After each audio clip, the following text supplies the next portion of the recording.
Gente. Vamos agora o nosso evento. A gente estava esperando um minutinho para o pessoal chegar. Então, novamente, boa noite. Meu nome é Gabriele, eu sou da BQI 18 e sou eu que vou apresentar esse primeiro dia de para vocês.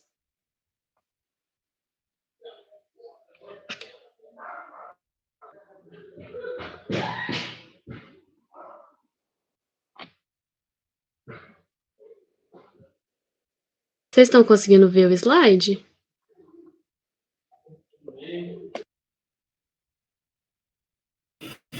Não apareceu aqui, não. Tá, só um minutinho, então.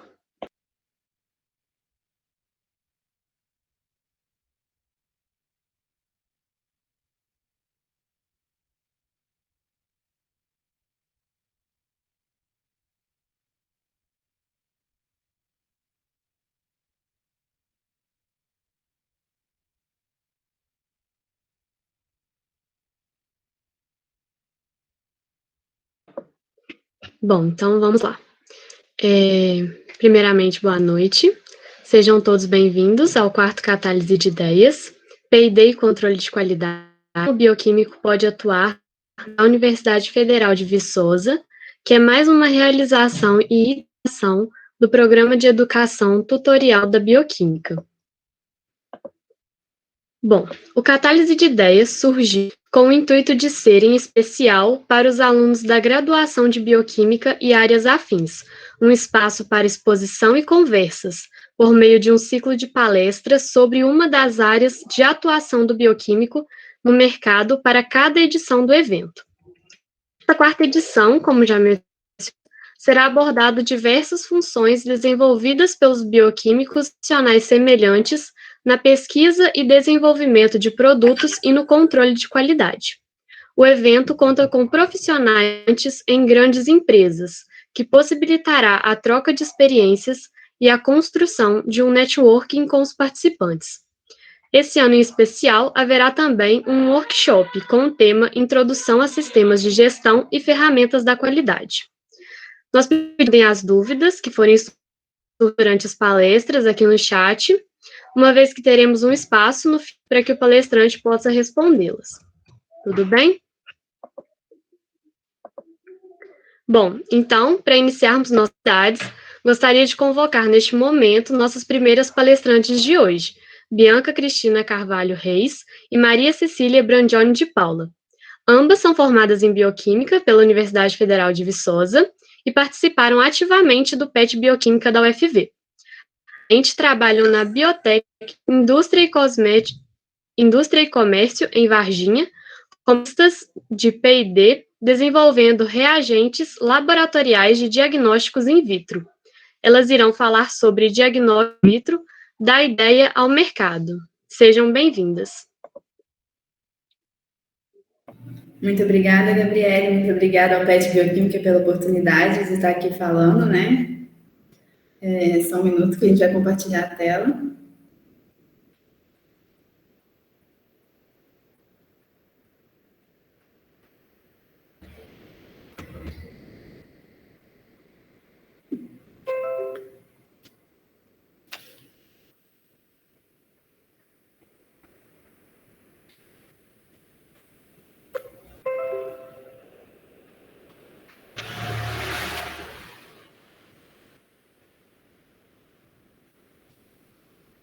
Vocês estão conseguindo ver os slides? Apresentando, sim. Então, boa noite, gente. Como a Gabriele disse, eu e Maria Cecília vamos apresentar um pouquinho sobre a nossa trajetória, desde o nosso ingresso, né, na Bioquímica até o que a gente faz atualmente. Bom, a nossa apresentação chama Diagnóstico in Vitro, da ideia ao mercado. Então, meu nome é Bianca, eu entrei na Bioquímica em 2016 e logo no início do curso eu já participei dos processos seletivos da empresa Júnior e do PET Bioquímica. Na empresa Júnior, a antiga Tecnomol, né, a nova Polimerize, eu fiz parte do setor da qualidade, atuando como diretora e gerente, né, dessa diretoria, e eu tive contato com ferramentas de gestão de processo e gestão de conhecimento, que hoje em dia eu tenho contato todo dia no meu trabalho. No PET Bioquímica, eu tive a oportunidade de atuar nos 3 pilares da universidade, pesquisa, ensino e extensão, e atuei como secretária e tesoureira, sendo responsável pela organização financeira e de documentos do grupo. Além disso, no PET Bioquímica, eu tive a oportunidade de crescer em algumas capacidades, de proatividade, de trabalho em equipe, organização, e também realizei alguns estágios internos em 2 laboratórios da UFV, o laboratório do professor João Paulo, de biodiversidade, onde eu atuei em 2 linhas de pesquisa, ambas na busca de fármacos, né, na busca de compostos ativos nas plantas da Mata Atlântica, com enfoque em uma das pesquisas para o potencial antitumoral, tanto para câncer de melanoma, câncer de colo de intestino e de mama, e no outro, para atividade anticolinesterásica para a tentativa de uma terapia contra o Alzheimer. E no laboratório do professor Rafael, de Bioquímica Celular e Bioprodutos, onde eu atuei com a serina, arginina e proteína quinases, as CRPKs, como alvo terapêutico aí para leishmaniose brasiliensis. No meu último ano, então, eu fiz um estágio aqui na empresa em Varginha, de diagnóstico in vitro, chamada Biotécnica, onde eu atuo atualmente como analista de pesquisa e desenvolvimento. Boa noite, gente. Como a Gabriele e a Bianca já me apresentaram, eu sou a Maria Cecília. Assim como a Bianca, eu ingressei no curso de Bioquímica da UFV em 2016 e em 2017 eu busquei o meu primeiro estágio extracurricular. Ele foi no Laboratório de Imunovirologia Molecular, do professor Sérgio, na Biologia, onde eu atuei na busca de compostos químicos com potencial ação antiviral para o tratamento de dengue e zika. O meu segundo estágio foi também no laboratório do professor Rafael, o Laboratório de Bioquímica Celular e Bioprodutos. Eu atuei também na linha de pesquisa com os novos alvos terapêuticos para o tratamento da leishmaniose e também na linha de pesquisa de realocação de fármacos, onde fármacos que já são disponíveis comercialmente podem ser realocados para o tratamento da leishmaniose.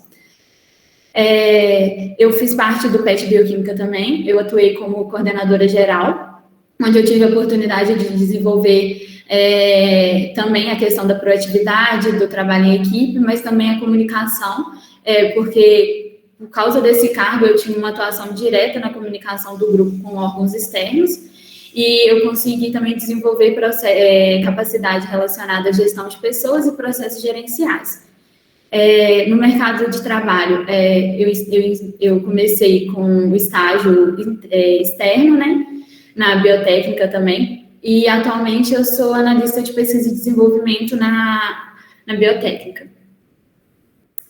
Para a gente começar, é interessante a gente falar um pouco, né, sobre o diagnóstico in vitro. O diagnóstico in vitro são metodologias, né, que não são invasivas e elas têm valores acessíveis, mas que fornecem uma informação muito importante sobre o estado clínico das pessoas, para o acompanhamento, né, de tratamentos e também para detecção de patologias.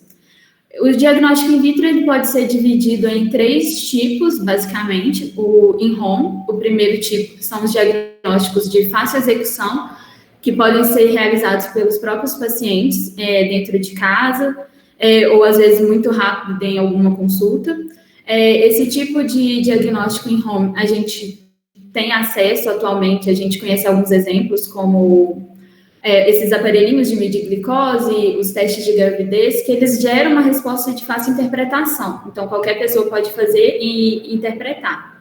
O segundo tipo é o point of care, que eles são executados por pessoas normalmente especializadas, mas que eles têm como seu diferencial a rapidez que ele te volta a resposta ao seu resultado. Por isso que eles são chamados de testes rápidos. No último ano, né, a gente teve um destaque nessa linha de pesquisa, né, que são os testes rápidos por causa do Covid, mas a gente tem uma série de doenças que também são detectadas a partir do teste rápido, entre elas as hepatites, né, os tipos de hepatite, a gente tem também a dengue e outros tipos de doenças relacionadas a vírus que podem ser detectadas através dos testes rápidos. E o terceiro tipo, e o tipo que a gente atua atualmente, é o reagente para os laboratórios clínicos, que exigem equipamentos e uma mão de obra especializada para fazer, né, o manuseio e a interpretação desses dados. Esses reagentes para os laboratórios clínicos, a gente conhece, né, a gente tem acesso, a gente tem contato com ele na nossa vida, são os reagentes para quantificação de glicose, de creatinina, de bilirrubina. Quando a gente vai fazer aquele exame de sangue, de urina, normalmente são esses reagentes que fazem a quantificação, né, dos nossos análises corporais. Com relação à biotécnica, ela é uma empresa, uma indústria farmacêutica, como a Bianca já falou, de diagnóstico, situada em Varginha, aqui no sul de Minas. Ela tem não apenas reagentes de diagnóstico in vitro, mas ela também tem equipamentos, esse azulzinho aqui, ele é um equipamento vendido pela empresa, é um equipamento de laboratório. A gente tem os equipamentos bioquímicos, os equipamentos da linha hematológica. Então, a gente tem, além dos reagentes, a principal ação da empresa é os reagentes do terceiro grupo, né, os reagentes clínicos, mas ela também tem em seu portfólio os testes rápidos, que é uma linha que, como está crescendo no Brasil, também está crescendo na empresa. A empresa está investindo muito, né, nessa área, principalmente nesse ano.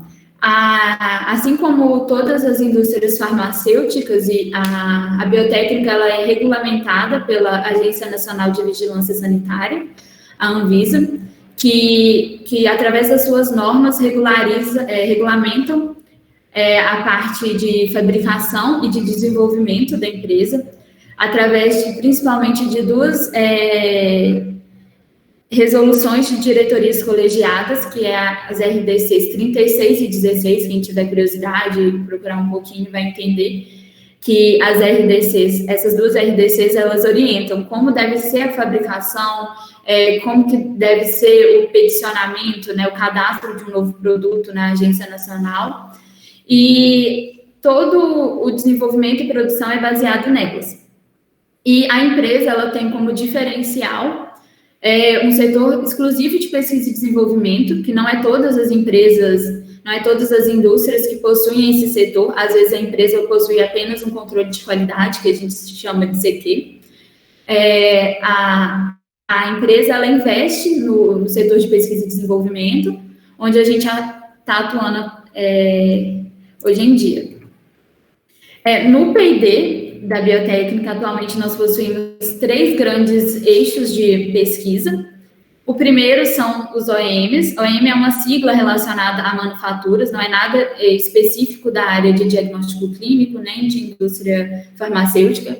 Ela está relacionada apenas com a sua relação de produto de importação.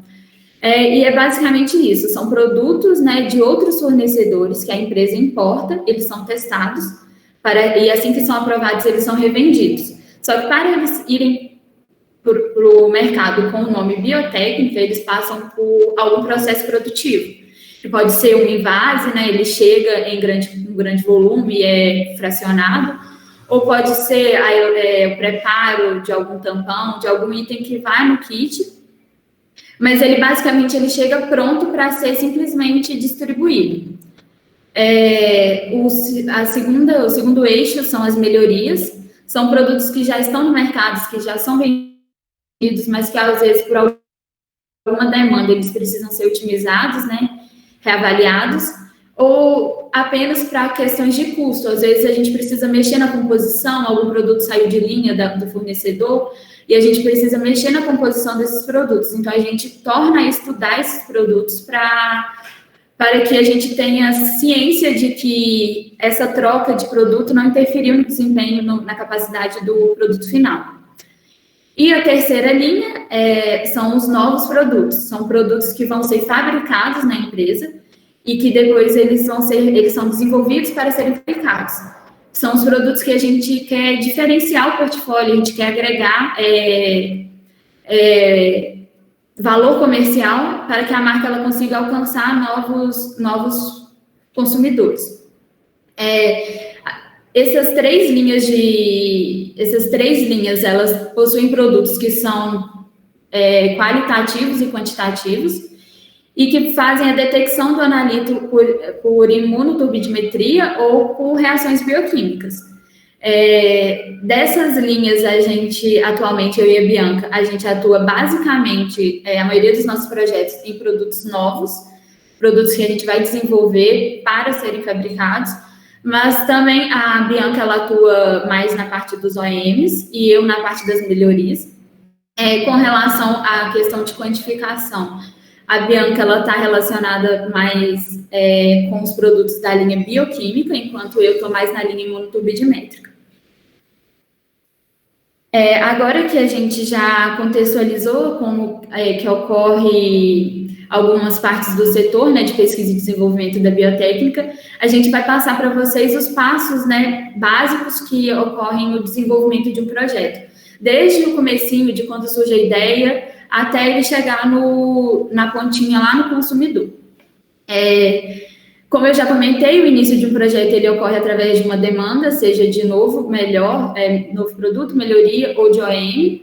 Esse início, principalmente os novos projetos e as melhorias, eles vão passar por todas as etapas, mas os OEMs, eles não têm a parte de desenvolvimento em si, a gente checa, a gente confirma, né, a sua atividade, de como está seu desempenho, então ele é mais a parte de registro em si, ele não tem o seu desenvolvimento.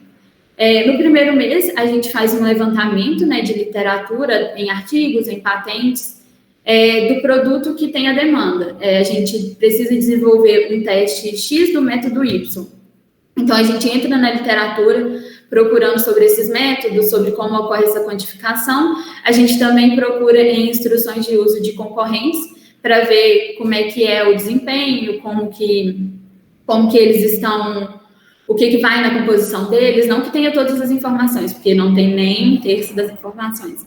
Mas a gente pega essas informações e, através dela, a gente faz um planejamento de atividades e um planejamento estratégico e bola a nossa primeira formulação, uma formulação base. A partir dessa formulação, a gente passa para o preparo do desenvolvimento, que é onde a gente confere tudo que é necessário para essa formulação, a gente faz a cotação dos produtos químicos, que a gente chama de PQ, e faz uma procura por qual controle eu vou usar para validar os meus testes, como vai ser calibrado o meu reagente. A gente faz um levantamento de todas essas informações, de quanto a minha dosagem ela pode estar discrepante de um método que eu considero de referência, que a gente chama de um erro total. Então, a partir dessa conferência e dessas cotações, quando a gente tem todos os valores, né, de custo estabelecidos, a gente avalia a viabilidade do projeto. A gente faz em conjunto com a diretoria da empresa, a gente faz uma análise do custo, né, da formulação e vê se ele é viável para a empresa continuar seu desenvolvimento, ou se a gente vai parar por enquanto a pesquisa e aguardar um momento mais propício. Se a empresa falar, vale continuar, podemos investir nisso, a gente começa a questão de compras, a gente faz a solicitação de todas as compras necessárias, enquanto a gente aguarda, né, essa chegada, porque a solicitação a gente leva em torno de 2 semanas para fazer, mas essa chegada ela é indefinida, uma vez que não depende da gente, às vezes são produtos importados. A gente faz a definição dos parâmetros reacionais, de como eu quero que esse reagente ele desempenhe, qual é a linearidade que ele vai ter, qual vai ser o seu intervalo operacional, de quanto a quanto ele vai quantificar, se ele vai ser específico ou não na presença de interferentes endógenos da amostra. Então, isso tudo a gente faz um levantamento inicial.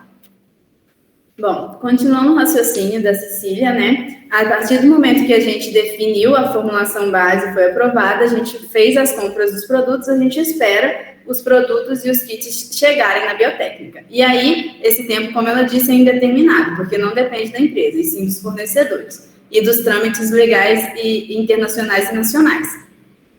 Mas a partir do momento que esses produtos chegam na biotécnica, é possível a gente iniciar o desenvolvimento. O início do desenvolvimento em si começa com os testes de formulação. O que são esses testes? É onde a gente vai colocar aquela formulação básica que a gente fez de acordo com a literatura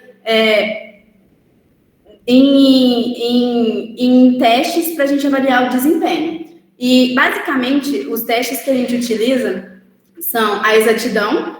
Que significa isso? A gente pega a nossa formulação base e compara com o kit do analito já comercializado, porque aquele kit já foi regulamentado e possivelmente dosa o analito corretamente.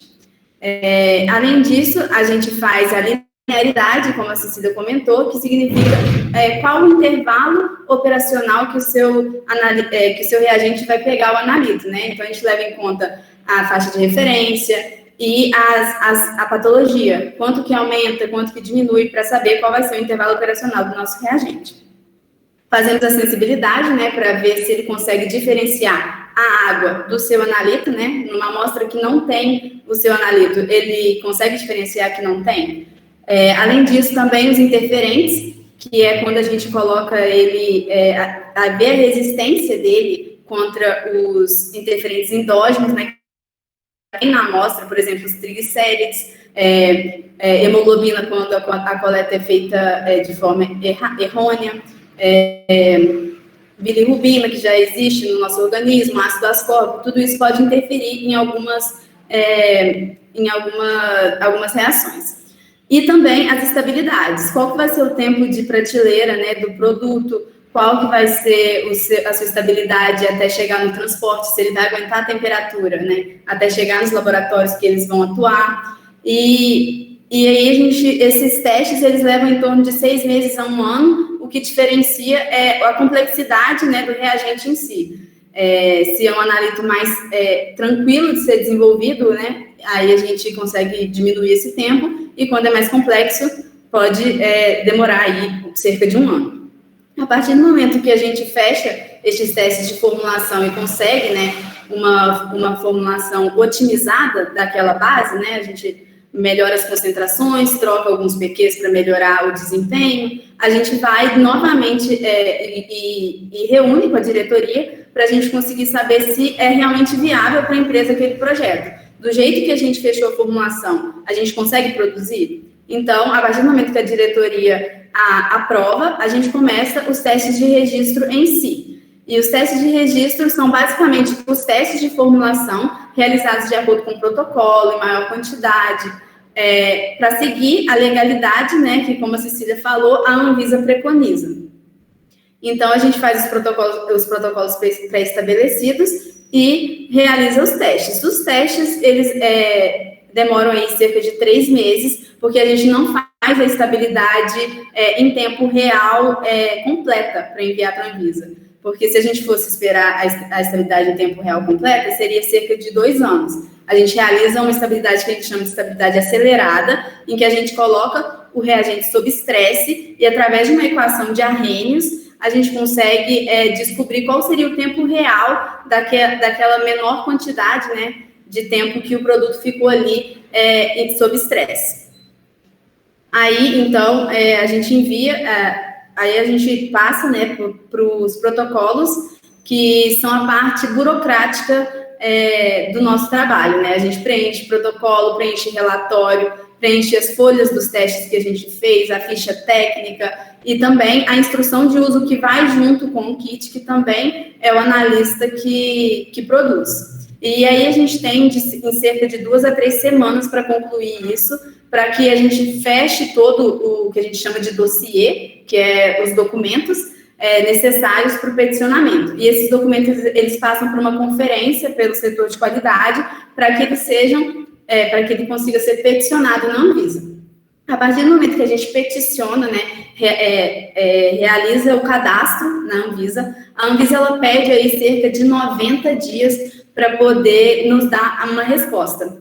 E aí a resposta da Anvisa, ela pode gerar um indeferimento sumário, que é quando existe alguma não conformidade no dossiê, alguma coisa que vai impedir o produto de ser comercializado, então é negado o cadastro. Pode gerar uma exigência, que é quando eles têm alguma dúvida em algum processo e pede um anexo de algum documento ou um novo teste para comprovar alguma coisa.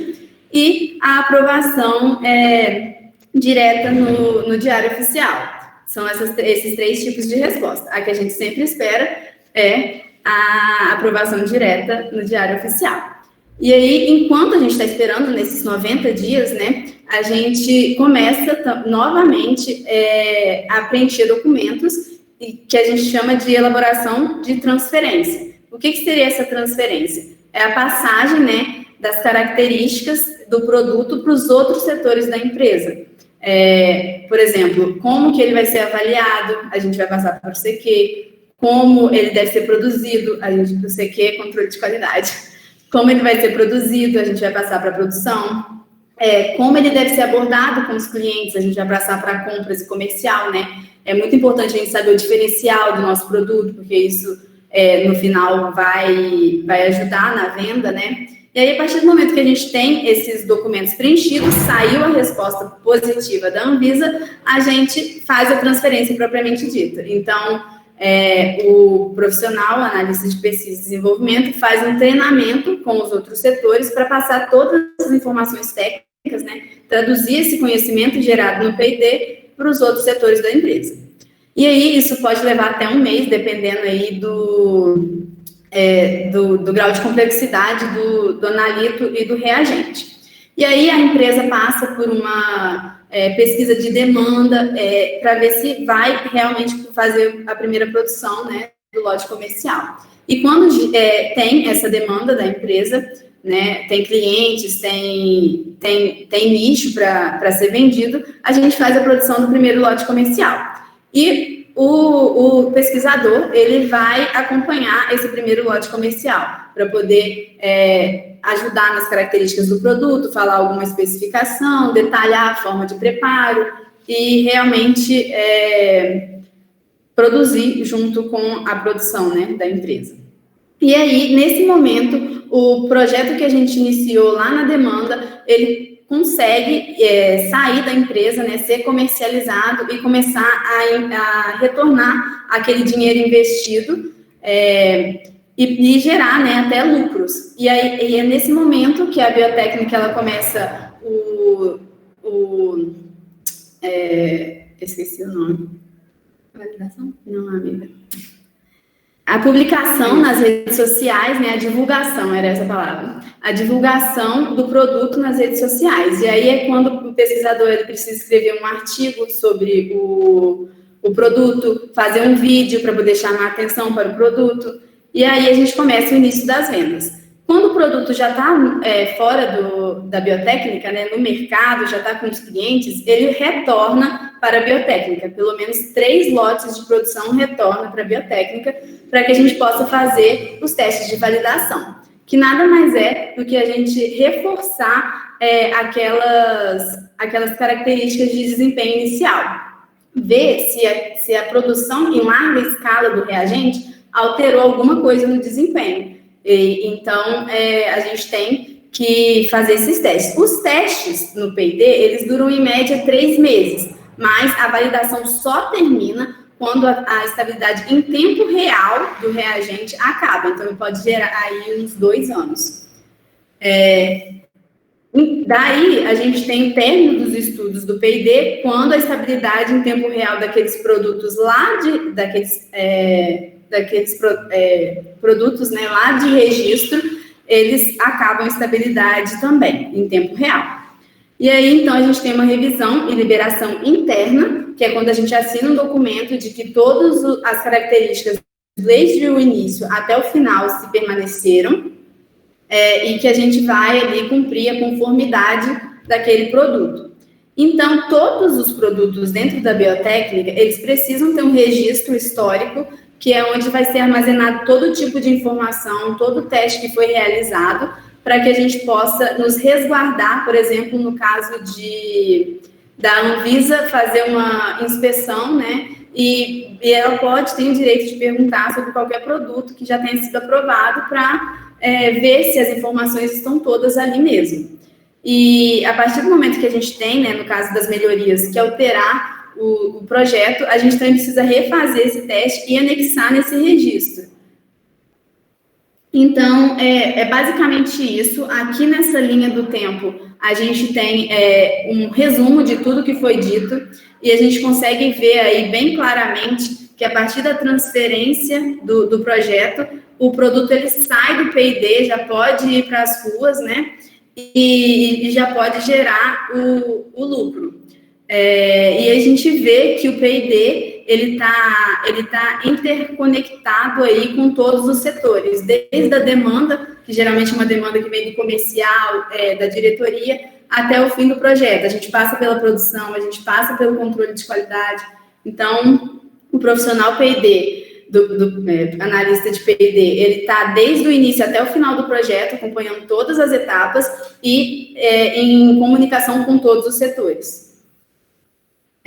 Então, a gente está atuando atualmente, né, nisso tudo que a gente falou, como analista de pesquisa e desenvolvimento, e o que a gente tem para falar para quem está, né, na graduação, o que a gente sugere realizar para poder se sentir mais preparado para o mercado de trabalho, para poder aproveitar, né, a experiência universitária ao máximo. Primeiramente, a gente selecionou 5 coisas, e primeiramente a gente quer dar um enfoque nas disciplinas, que é o conhecimento teórico, né? Às vezes a gente acha que o conhecimento teórico não está sendo aplicável ali naquele momento, mas no final, quando você estiver atuando, ele vai ser aplicável. O conhecimento teórico é a base para tudo que você for fazer dentro de uma empresa, atuando como pesquisador, por exemplo. A gente, atuando nessa área de diagnóstico in vitro, a gente elencou algumas disciplinas que a gente acha que faz diferença na nossa vida, né? Tipo assim, a gente está em contato com elas ali a todo momento. A química analítica, quando a gente tem aqueles cálculos de concentração, cálculos de solução, que é diariamente no laboratório. As químicas orgânicas, porque como a gente mexe com desenvolvimento de formulação, a gente tem que entender os compostos e como eles reagem, né, nas reações químicas. A bioquímica metabólica e clínica, para entender o que é a patologia, quando que o analito está aumentado, quando o analito não está aumentado, para entender a fisiologia do corpo, né? E a clínica, principalmente, por a gente ter tido contato com os reagentes de diagnóstico in vitro e também por os equipamentos, a gente teve uma vivência maior do que a gente faz hoje. Os órgãos estudantis, a gente queria falar que aproveitem ao máximo o que o PET tem para oferecer, o que a Tecnomol não, a Polimerize tem para oferecer, e o CA, porque é lá que vocês vão aprender o trabalho em equipe, desenvolver as suas competências, aprender a se comunicar, ser proativo, sair da sua zona de conforto e realmente se desenvolver. A gente queria também falar sobre capacitação pessoal, busquem por curso, por palestra, não percam nenhuma oportunidade que a universidade te traz, né? Porque com cursos e palestras, não que você vai só aumentar o seu currículo, mas você vai ver as diferentes áreas que você pode atuar, as diferentes áreas que você pode ou não gostar. Além disso, os estágios internos, né? Porque nos laboratórios do UFV mesmo são muito importantes, porque eles geram para a gente aí uma experiência de bancada, um contato com o que é uma pesquisa, do início ao fim de uma pesquisa que, por mais que seja levemente diferente da pesquisa no mercado de trabalho, continua sendo uma pesquisa e é isso que deu toda a nossa base para estar numa pesquisa no mercado de trabalho. E um estágio externo, né? Sempre bom, porque ele vai agregar uma experiência a mais no mercado de trabalho, para vocês verem se vocês querem carreira acadêmica, carreira do mercado de trabalho mesmo, se você gosta de como uma indústria funciona, e basicamente é isso que a gente tinha para trazer hoje para vocês. Aproveitem ao máximo a experiência universitária, e a gente queria agradecer o PET Bioquímica pela oportunidade de a gente trazer aqui o que a gente faz, o que a gente fez. E a gente, como ex-petiana, estamos muito orgulhosos desse evento, né? Somos muito orgulhosos desse evento. Muito obrigada, a gente está agora disponível para esclarecer quaisquer dúvidas.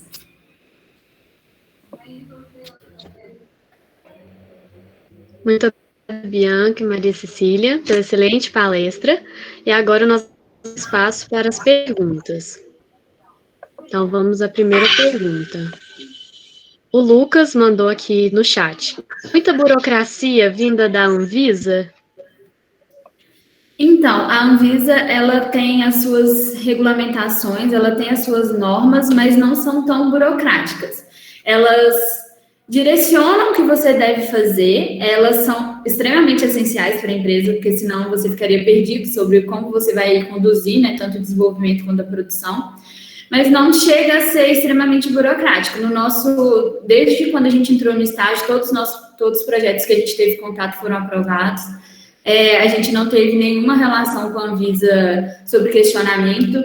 Eles têm uma central de comunicação onde a gente consegue fazer perguntas, esclarecer alguma dúvida sobre alguma resolução. Então, assim, eles te dão as normas para você ter um norte de como seguir, de como direcionar o seu desenvolvimento, sua produção, mas eles não te falam assim, você vai ter que fazer o teste de tal jeito, com tantas amostras, com tantas repetições. Você tem que ter tal teste, mas como você vai fazer isso é uma questão sua, é uma questão interna da empresa, é questão de como o pesquisador se sente seguro e tem a ver com a responsabilidade também, de como aquilo vai estar sendo passado para o mercado. Os testes têm que ser robustos, eles têm que demonstrar o desempenho e tem que mostrar para a Anvisa que eles são completos e realmente mostram aquilo sobre o produto. Então, não tem tanta... É muita coisinha, a gente falando que tem protocolos, essas coisas, mas não é nada assim, bicho de 7 cabeças. São coisas que são realmente necessárias para o desenvolvimento. A próxima pergunta é da Nicole, e ela pergunta: queria saber de vocês qual ou quais são os maiores desafios do profissional de P&D para vocês dentro na biotech? Basicamente, eu acho que os maiores desafios é você sempre buscar uma solução para o seu desenvolvimento. Porque dentro de uma indústria, resultado negativo continua resultado, mas você tem que ter uma proposta do que fazer. E às vezes, a pesquisa, a gente sabe bem, né? Ela não é muito linear. Então, às vezes, acontecem coisas que a gente tem que parar para pensar, sair da zona de conforto, buscar em outros lugares que a gente nem imagina achar a resposta, para ter alguma coisa para propor, fazer e ter algum resultado para apresentar, né? E a questão do tempo, porque resultado negativo é resultado, mas não pode durar negativo por muito tempo. Você tem que ter a resposta positiva o mais rápido possível, você tem que, pelo menos, como a Bianca falou, propor a saída. E a gente acaba tendo que desvendar algumas coisas que a gente, no início, lá atrás, naqueles levantamentos, a gente não fazia ideia que estava presente. Às vezes você precisa descobrir uma coisa para estabilizar seu reagente, que em lugar nenhum fala. E você vai caçando, você vai descobrindo, e se você não estabiliza, sua reação não vai para frente, seu resultado não fica positivo, e você tem essa pressão da questão do tempo. A próxima dúvida é do Lucas. Estágio externo, alguma dica para a famigerada vaga de emprego? Bom, a gente acha que fazer tudo aquilo que a gente falou, né, para ter aquilo presente no seu currículo e realmente buscar mesmo as oportunidades, não ficar parado esperando aparecer uma. Sair à procura de estágio, perguntar, conversar com os professores da UFB se eles têm alguma empresa que conhecem o profissional bioquímico, acho que tem interesse no profissional bioquímico, realmente buscar mesmo para tentar conseguir, aí a tentativa e erro mesmo. no último ano, né, a gente percebeu que a bioquímica da UFV em si, ela está mais ativa nessa questão do estágio, e é assim, a gente colocando o profissional na rua, colocando o profissional nos estágios, que eles vão reconhecer a questão da nossa importância e vai justamente abrir mais vagas, porque às vezes a gente é capacitado para fazer aquela atuação, mas não pede bioquímico. E também a gente não pode ter medo, não pede bioquímico, mas eu sou capaz, vamos mandar o currículo, vamos nos inscrever, ver se tem, na questão do estágio, ver se tem algum professor, algum tutor que pode, às vezes, falar, olha, eu vi que está a vaga aberta em tal empresa, mas não está pedindo bioquímica, a gente é capaz, tem como entrar em contato, ver se o próprio departamento pode entrar em contato. Então, é a tentativa e erro e colocar, normalmente,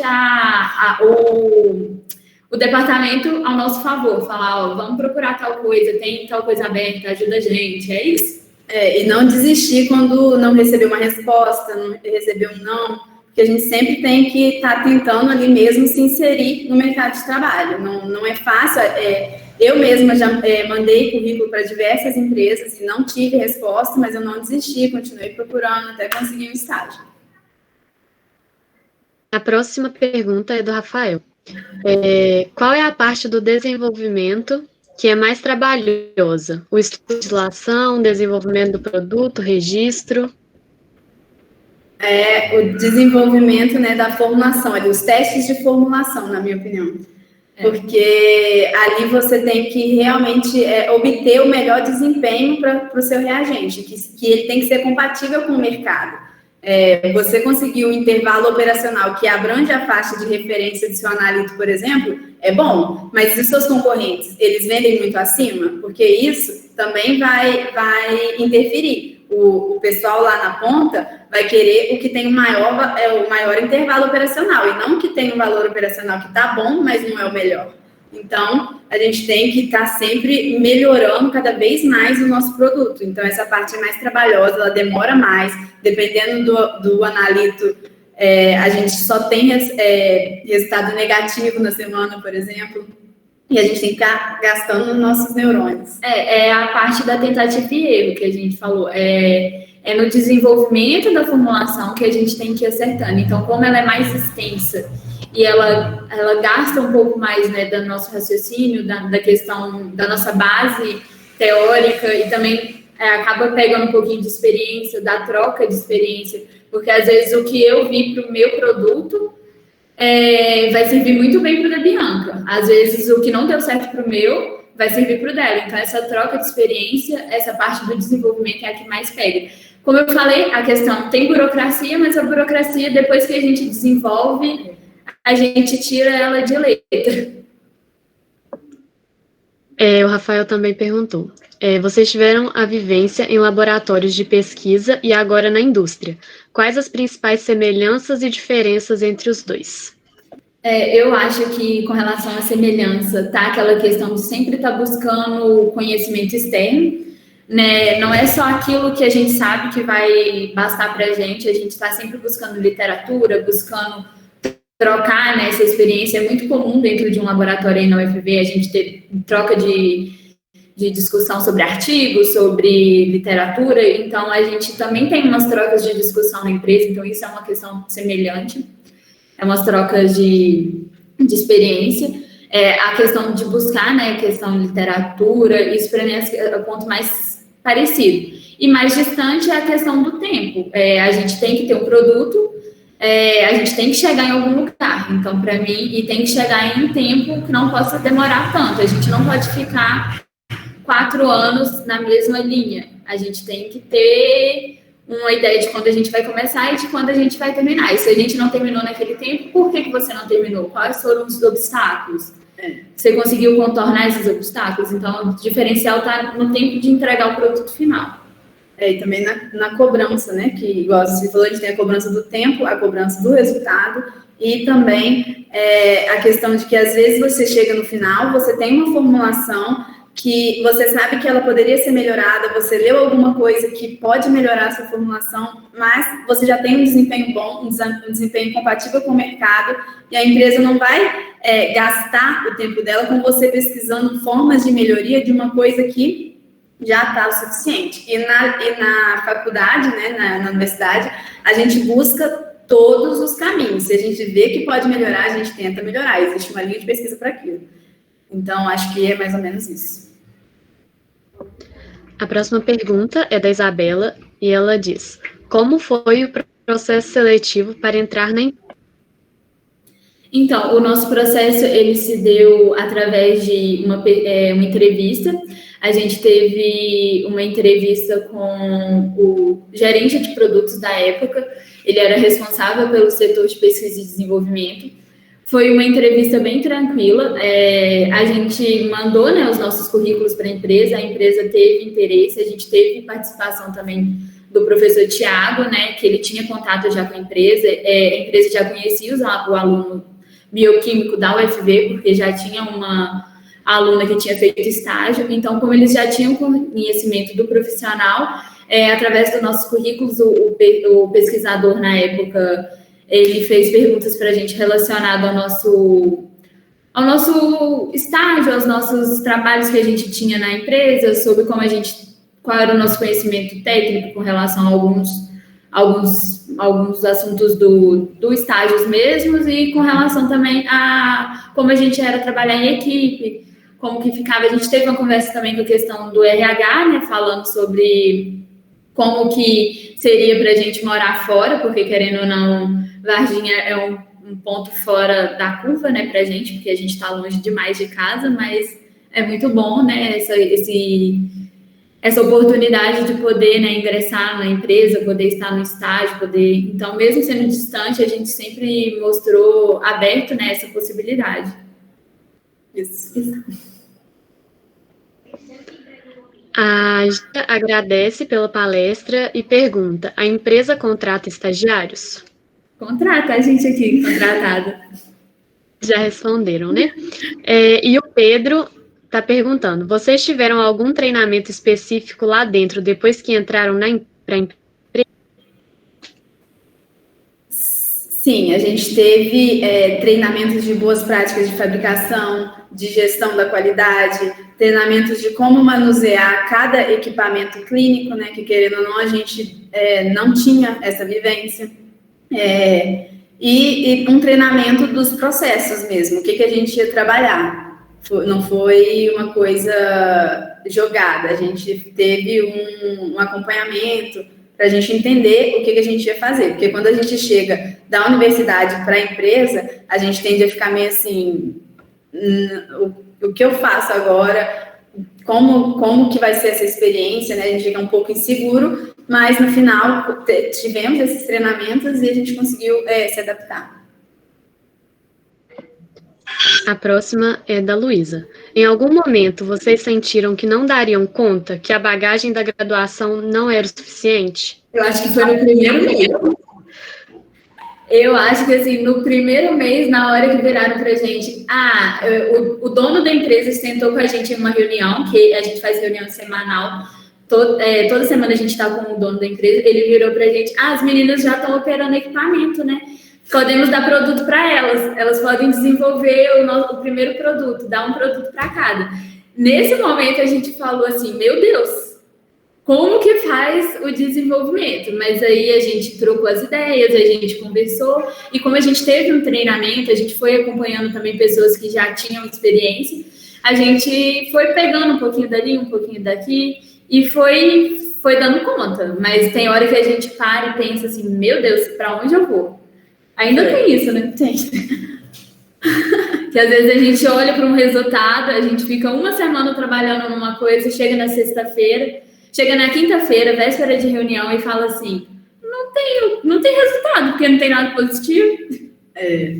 E também, né, tem muito, como eu já havia mencionado, a pesquisa não é linear. Então, às vezes, a gente chega num beco sem saída. Não é nada do que a gente pensou, não funcionou nenhuma das opções, e agora? A gente tem que ter o resultado. O que a gente faz? Aí junta todo mundo do P&D, né, as meninas, e pesquisa todo mundo junto, tenta entender o que aconteceu, analisa perfil reacional para a gente poder tentar achar um resultado. Achar pelo menos um caminho para seguir. Gente, muitos elogios para vocês aqui no chat. Estão de parabéns, todo mundo desejando muito sucesso, tudo de bom para vocês. Então, muito obrigada, meninas. Agora nós vamos falar a primeira palavra-chave para poder registrar a presença. Que vocês anotem ela para no final poder preencher o formulário de registro de presença.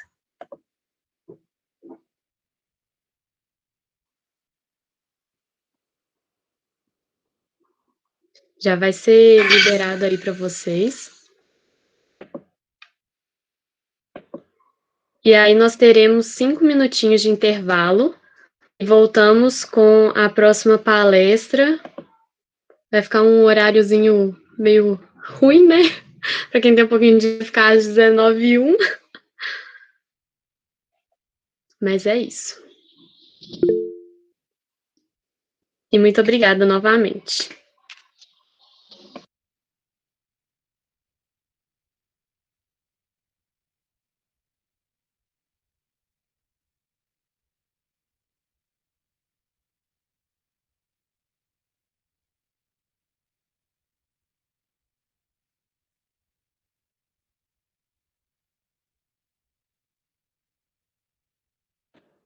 A gente vai colocar um slide para vocês, mas a palavra-chave é regulamentação.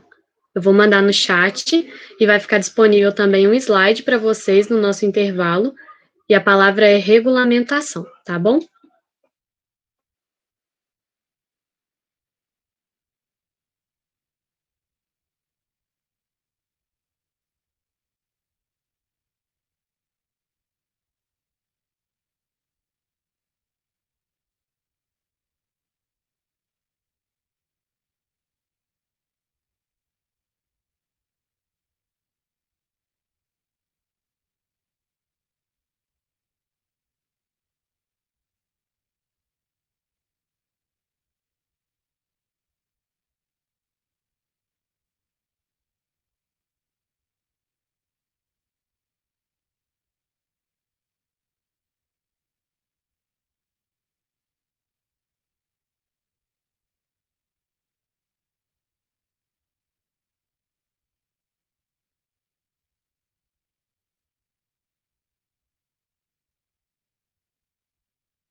Pedro, a gente está pedindo para que vocês anotem essa palavra-chave que a gente liberou agora, para depois colocar ela no formulário para registrar a presença. Deu para esclarecer?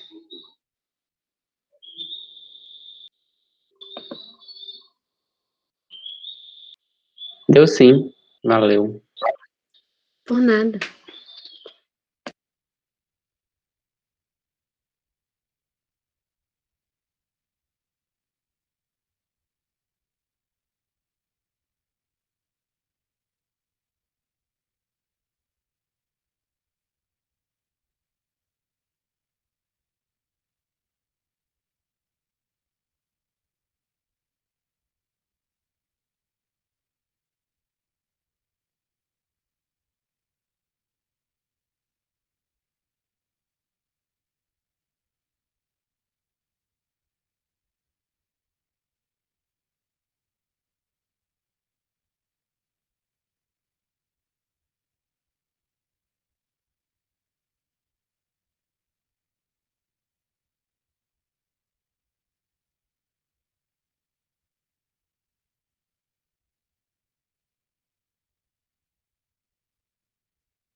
Então, gente, vamos voltar.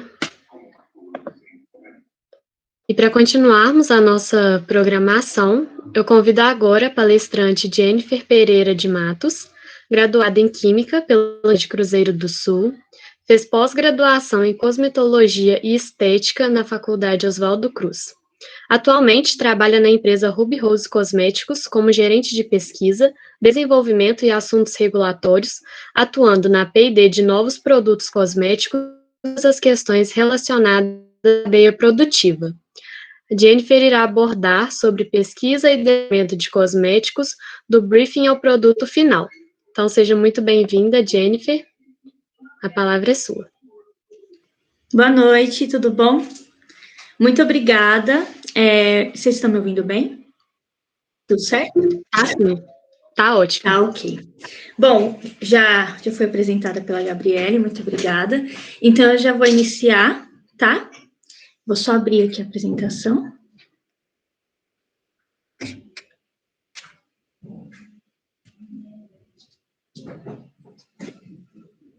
Bom, hoje eu vou falar para vocês de pesquisa e desenvolvimento de cosméticos e eu vou falar um pouquinho do briefing ao produto final. Então, nós começamos sempre com o briefing, que vai ser a definição do produto e a organização de todas as ideias. Nós vamos ter nesse briefing, principalmente, o tipo de produto, o público-alvo e os apelos. Nesse caso, eu escolhi trabalhar com um gel creme facial, e o público-alvo são mulheres entre 25 e 35 anos de idade, de peles mistas e de classe média B. Os apelos: hidratante, firmador, calmante, nutritivo, toque seco e aveludado, uso diário. O produto tem que ser de grau 1, a fragrância vai ser escolhida, a embalagem, cor e o rótulo. E aí nós vamos para a pesquisa, que é o estudo de matérias-primas e do briefing. E aí eu queria começar explicando para vocês a diferença entre grau 1 e grau 2. Porque ele está apontando no briefing, né?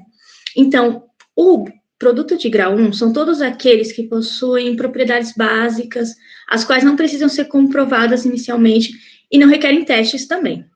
Então, nós temos como exemplo cremes sem ação fotoprotetoras, perfumes, cremes de cabelo que não tem nenhuma indicação para um tipo de público, tá? Isso sempre vai designar grau 1. Produto de grau 2, ele vai ser todos aqueles que precisam de um teste dermatológico ou qualquer outro teste clínico para poder comprovar a eficácia ou segurança desse produto. Então, a gente vai ter produtos para acne, shampoo anti-caspa, itens de maquiagem com fotoproteção ou cremes de fotoproteção também, tá bom? Então, por que ele está apontado no briefing que é um grau 1? Porque o grau, ele vai direcionar ao público e também ao valor do produto. Se eu tenho um produto de grau 1, eu não vou precisar de pesquisas, né, para poder validar o que esse produto vai fazer. Eu não preciso de ativos caros também, para poder promover alguma ação. Agora, se eu tenho um de grau 2, sim. Então, eu vou precisar de pesquisas, eu vou precisar que o produto entregue 100% o que ele está falando, e normalmente são dermocosméticos. Então, o produto, tanto a formulação quanto o produto final, eles vão ter custos bem diferenciados entre o grau 1 e o grau 2, tá bom? E aqui a gente vai para o desenho do corpo da fórmula. Aqui as matérias-primas básicas para a construção da base. Então, para essa parte, eu não preciso especificar a quantidade, a porcentagem das matérias-primas. Não é necessário, por quê? Porque nessa parte, eu já tenho no briefing qual produto vai ser. Então, eu só reuni todo o corpo do que eu conheço de produtos que vão fazer aquela base. Então, aqui eu tenho tudo para formar a base do gel, do creme e coisas básicas como fragrância e os corretores de pH, tá? Nessa parte eu não preciso de nada de quantidade de matéria-prima nenhuma aqui.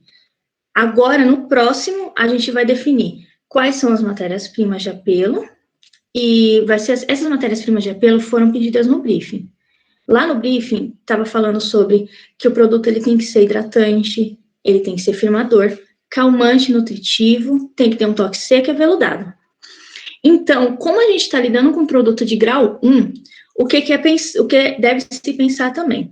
Toda matéria-prima para esses efeitos do briefing, elas têm que ter baixo custo, porque o produto ele tem que chegar num custo acessível para o pessoal também que é da classe B.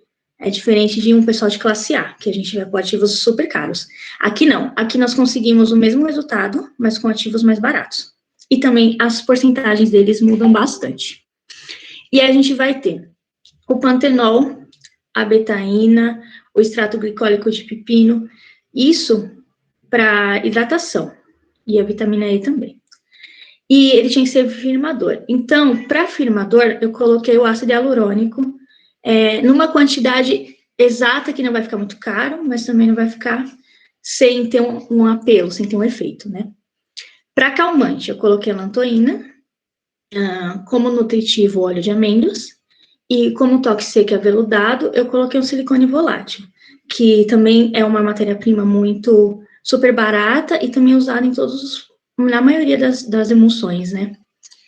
E aí nós temos as definições das matérias-primas. Aqui nós vamos ter o estudo de compatibilidade, que normalmente, isso é muito importante, porque normalmente nós temos produtos que, por mais que a gente ache eles fantásticos para ser usado no produto, às vezes eles não têm uma sinergia com os outros ingredientes que estão na fórmula. Às vezes rancifica, ou às vezes um faz o outro ser inativado. Então é importante fazer esse estudo de compatibilidade antes. Também fazemos os estudos físico-químicos, que podem ser feitos com os laudos das matérias-primas, que os fabricantes sempre nos enviam, ou a gente pode fazer o estudo molecular. Esse eu gosto muito, porque o estudo molecular, ele é importante para a gente definir também a ação que o produto vai ter. Isso também entra na parte de produto ser grau 2 ou grau 1. Um exemplo de matéria-prima é o ácido hialurônico, ele tem vários tamanhos de cadeia. Então, dependendo do tamanho de cadeia, quanto menor ele for, mais ele vai penetrar nos tecidos da face, né, do rosto. E quanto mais ele penetrar, mais ele vai causar efeitos. E, para isso, eu vou precisar de um pH bem baixo, né, para que ele penetre também. Porque ele também não vai penetrar se ele não tiver no pH adequado. E isso vai constituir um produto de grau 2. Porque eu vou estar especificando uma função e ele vai ser praticamente um dermocosméticos. Então, para eu usar o ácido hialurônico nessa formulação, eu preciso de ácido hialurônico com uma cadeia grande e o pH dele não pode ser muito baixo, porque com pH baixo eu constituo, às vezes, até piriquímico, e aí dá grau 2 também. Então, ele vai continuar como grau 1. E o toque seco e aveludado, que eu já falei, né? Isso. Agora, o pH. O pH da pele, ele fica entre 4,5 e 5,5. O pH do produto será entre 5 e 6, por se tratar de uma fórmula com uma das fases em gel. E mais para frente eu vou explicar o porquê essa especificação. A viscosidade, ela deve ser definida de acordo com o tipo de embalagem que vai ser escolhida. Se vai ser um pote, se vai ser uma bisnaga, se vai ser alguma coisa de vidro, uma válvula pump, algo do tipo, tá? E a cor? No caso, a gente vai fazer com uma cor natural. Mas, hoje em dia, não se usa muito corante mais em produtos faciais, em cremes, não se usam mais. É muito comum agora a gente usar produtos que venham de origens naturais, como clorofila, extrato de beterraba, que também dão cores muito bonitas. E a fragrância vai ser definida de acordo com os testes do briefing. É muito importante que essa fragrância seja também testada na bancada. Por quê? Algumas vezes a fragrância ela pode causar algumas diferenças no que a gente está esperando na formulação. Por exemplo, no nosso caso não é, porque a gente vai ter um creme gel. Mas se você estiver formulando apenas um gel e você colocar uma determinada fragrância, ela pode turvar ele, ou ela pode ficar separada.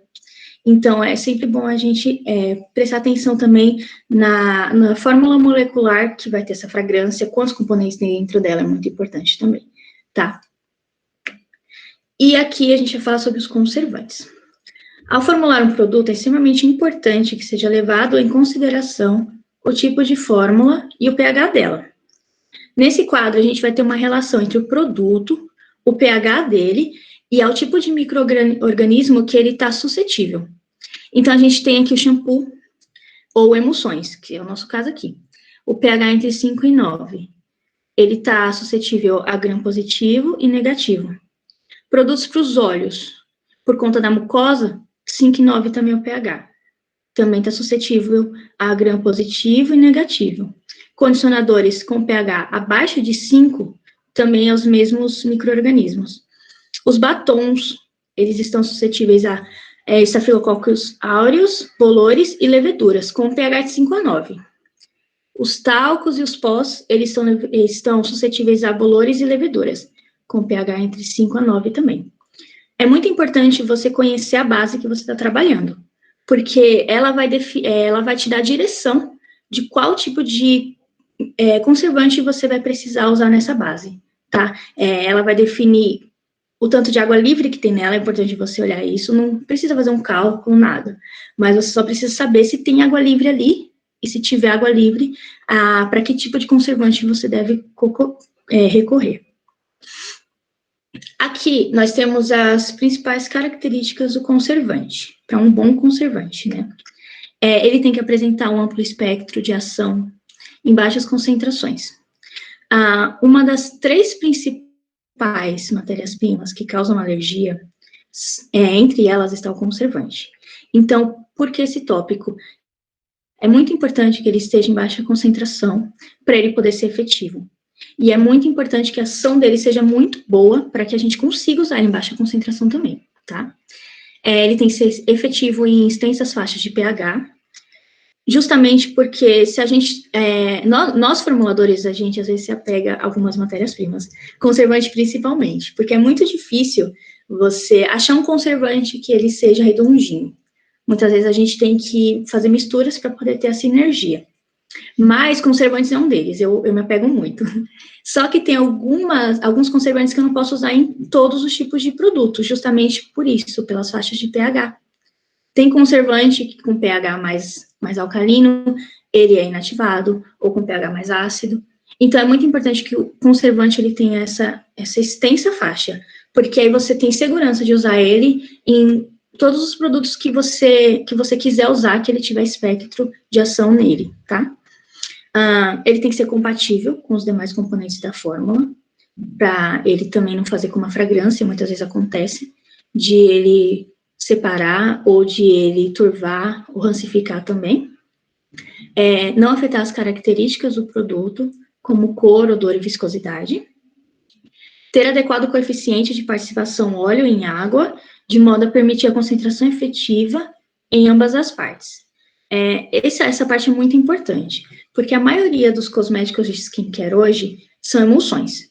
Então, a gente não pode, na hora de pensar num conservante, olhar para a formulação separadamente, sabe? Como a fase oleosa e a fase aquosa.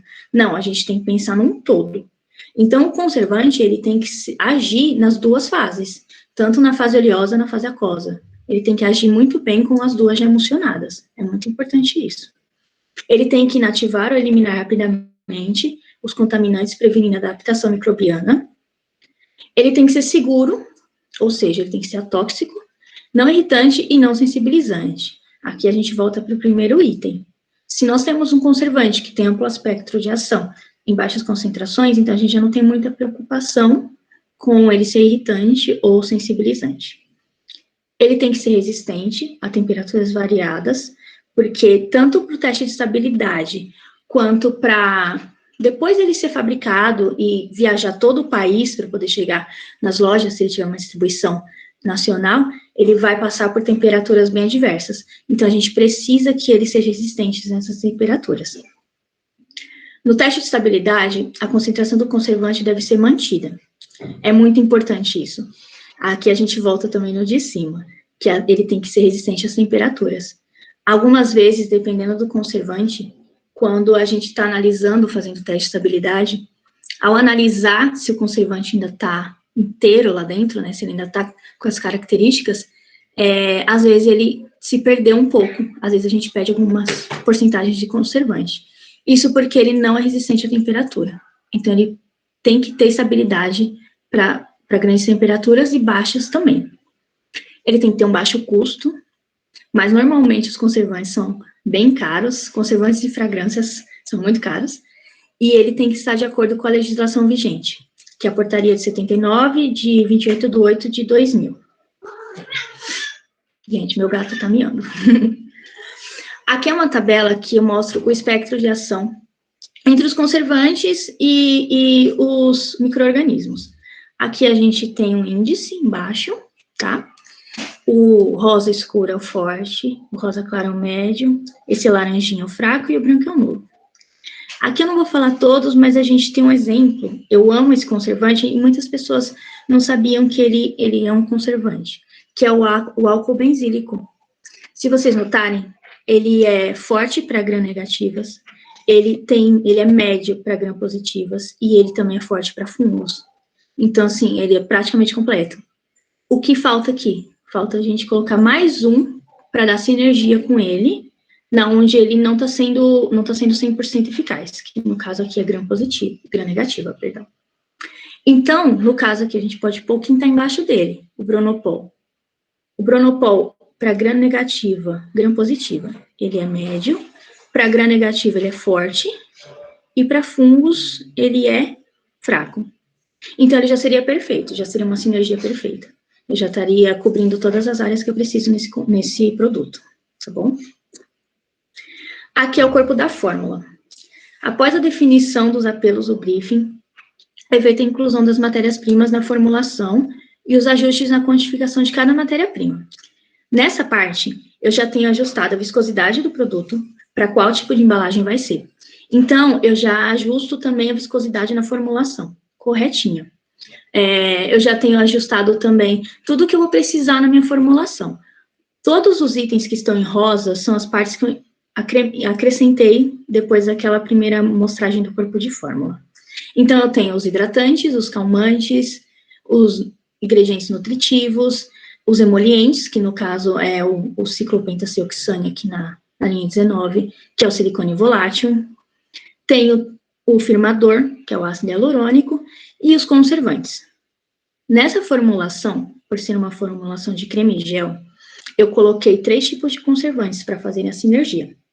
Então, eu coloquei o álcool benzílico, a hidantoína, que eu também gosto muito, e o fenoxietanol. Eles 3 juntos dão uma sinergia maravilhosa. E aí eu não tenho preocupação para ele segurar a carga microbiana desse produto, tá? É importante também, quando se monta um corpo de fórmula, ter o estudo de todos os produtos, de como essas matérias-primas elas vão se comportar. Então, notem que eu tenho partes separadas por fase. Eu tenho as fases frias e a fase quente. Notem que na fase fria, na fase fria C, que são todos esses componentes da linha 19 até a linha 27, eu tenho esses produtos e todos eles são ou tendem a ser voláteis. Então, eu procuro deixá-los para colocar em temperatura ambiente na minha formulação. Então, nesse caso, eu tenho a fase fria A, que é toda a fase aquosa, todos os produtos que são misturados nessa fase, que podem ser levados a frio e aquoso, e eu tenho a fase quente B, tudo que tem que ser aquecido. Depois eu misturo com a fase A, aí eu espero ficar um creme bonito, né? E aí depois que tiver em temperatura ambiente, eu consigo acrescentar a fase C, que são todos os que são voláteis, tá bom? Aqui é o desenvolvimento e o teste de bancada. Nessa parte, é onde toda a compatibilidade estudada na teoria vai ser comprovada na prática. E aqui é onde a gente pode errar. Algumas vezes é necessário que a gente troque a ordem de incorporação de algumas matérias-primas, isso é super normal. Às vezes a gente, por mais que a gente estude essa matéria-prima e saiba que ela vai ser acrescentada, sei lá, a frio, às vezes, na hora de aplicar na bancada, você vê que não tá rolando. E aí você estuda ela mais a fundo e aí ela fica perfeitamente acrescentada numa fase quente, por exemplo. Então, essa fase é que a gente pode errar para poder deixar tudo ajustado da forma mais correta na compatibilidade desses componentes. E aí a gente tem os ajustes de pH. De acordo com o definido para o produto, ele vai ficar na faixa de 5 e 6. Essa fórmula, ela possui 2 fases distintas. Por isso que foi necessário a gente chegar, por isso que eu consegui chegar nessa faixa de pH. E eu vou precisar de 2 fases para poder acertar esse pH. A primeira delas, que é aquela fase A, a aquosa, eu vou formar o gel. E o gel, ele só se forma depois quando o pH está numa faixa de 8 para cima. E se tiver menos que isso, ele não forma gel, ele fica ainda uma aguinha. Então, eu preciso desse cuidado. Depois que o gel tiver formado, que meu creme da fase 2, da fase B tiver formado também, que eu vou misturar os dois, aí sim eu acerto o pH final. Eu nunca acerto o pH final enquanto ainda estou incrementando outras matérias-primas. Não, eu sempre acerto o pH na última etapa. Porque, às vezes, eu vou acrescentar algumas matérias-primas e elas vão também alterar o pH. Então, é sempre por último. E aí, a gente altera e coloca na faixa de 5 a 6. A faixa de 5 a 6 foi escolhida por conta da fase gel. Como a gente tem um produto que tem 2 fases, a gente tem que tomar esse cuidado. Se fosse um produto que não tivesse, só tivesse o creme, por exemplo, a gente poderia usar o pH do rosto mesmo normal, sem problemas.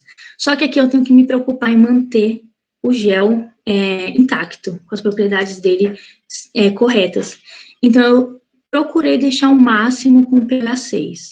Não é um 8, porque seria muito alto, né, para a pele da face, mas um 6 ele já segura, porque menos que 5 ele já volta a ser líquido. Então, o 6 ele é perfeito, tanto para mim, no laboratório, quanto para a produção também, que vai manter ele certinho, vai ter sempre essa faixa, entre 5 e 6, então eles podem deixar quebrado ali naquele meio, nunca mais e nunca menos.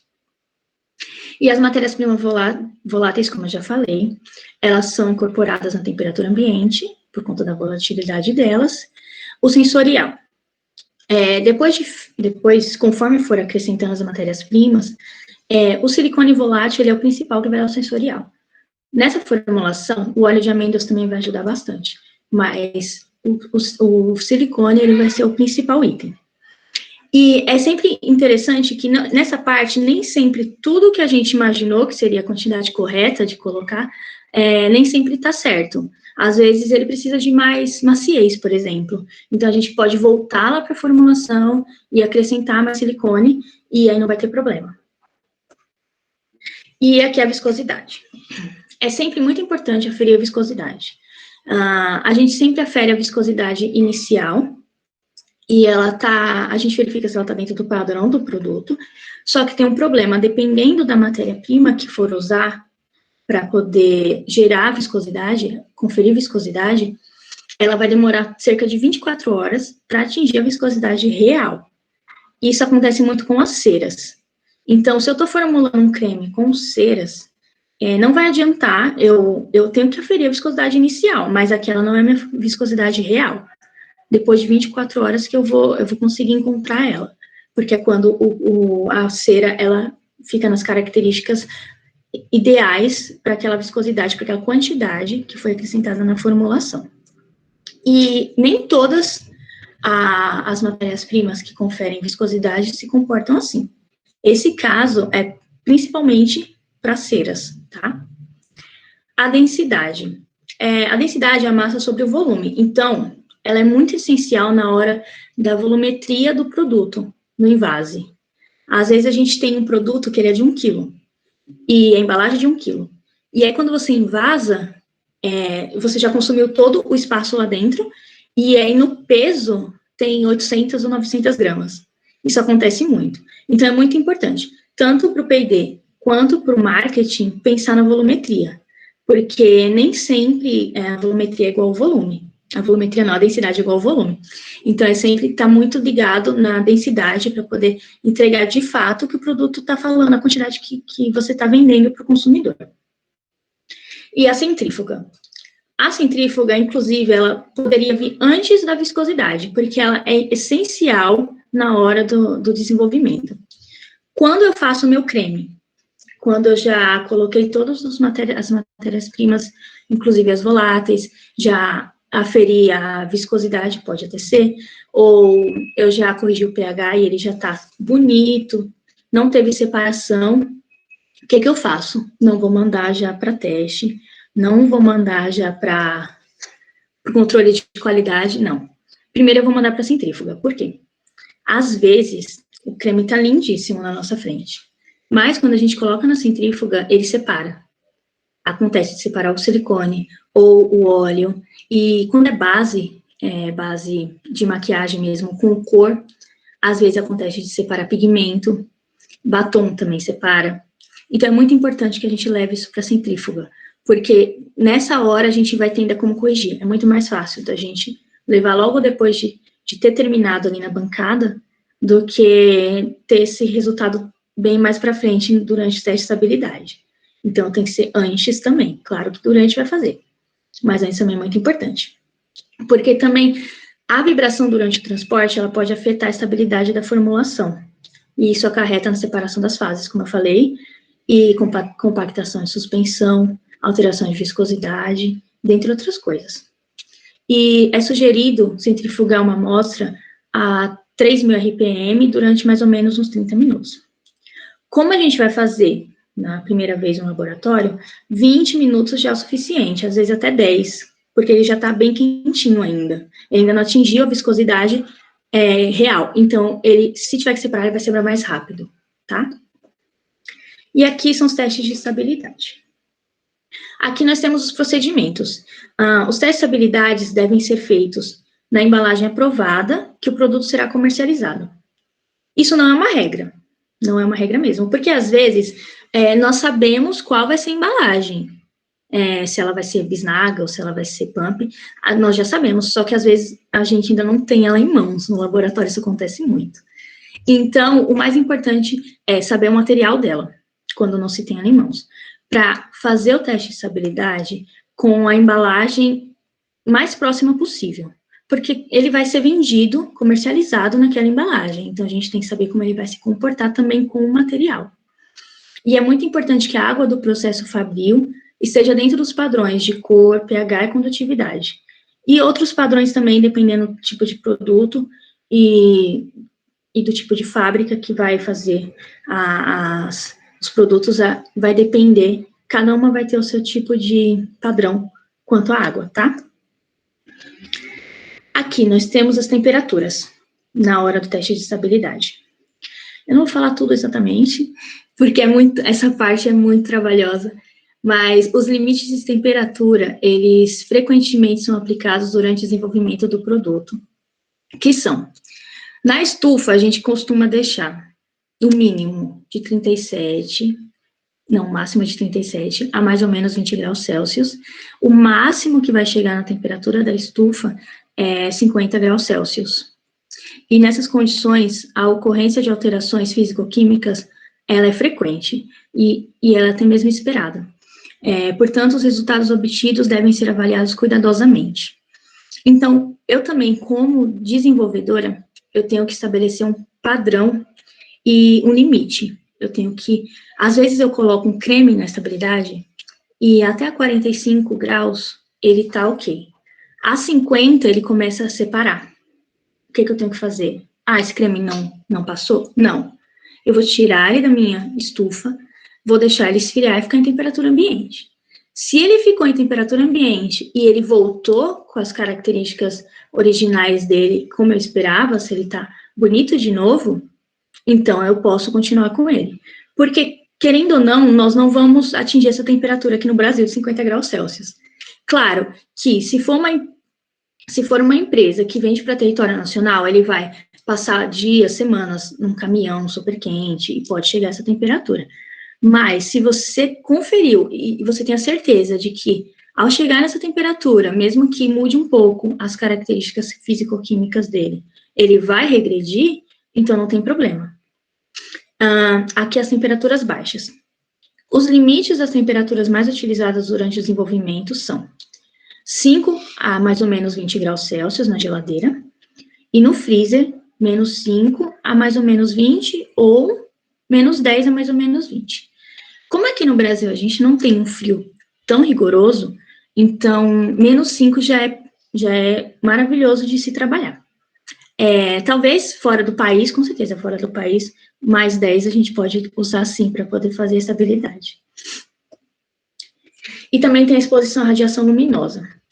Ela pode alterar significativamente a cor e o odor do produto e levar à degradação dos ingredientes da fórmula, bem como a evaporação de matérias-primas voláteis e a rancificação da fase lipo, que é a fase oleosa. né, para a condução do estudo, a fonte de iluminação pode ser a luz solar, captada através de vitrines especiais, ou lâmpadas que apresentem espectro de emissão semelhante à do Sol, como lâmpadas de xenônio, por exemplo. Também são utilizadas fontes de luz de ultravioleta. Muitas vezes, quando a gente vai comprar uma centrífuga para o laboratório, a maioria delas, mais caras, né, mas a maioria delas, elas já possuem essa iluminação, ou de xenônio ou de ultravioleta. Então, já fica bem mais fácil. Ao mesmo tempo que você está analisando temperatura, você também analisa a exposição à radiação.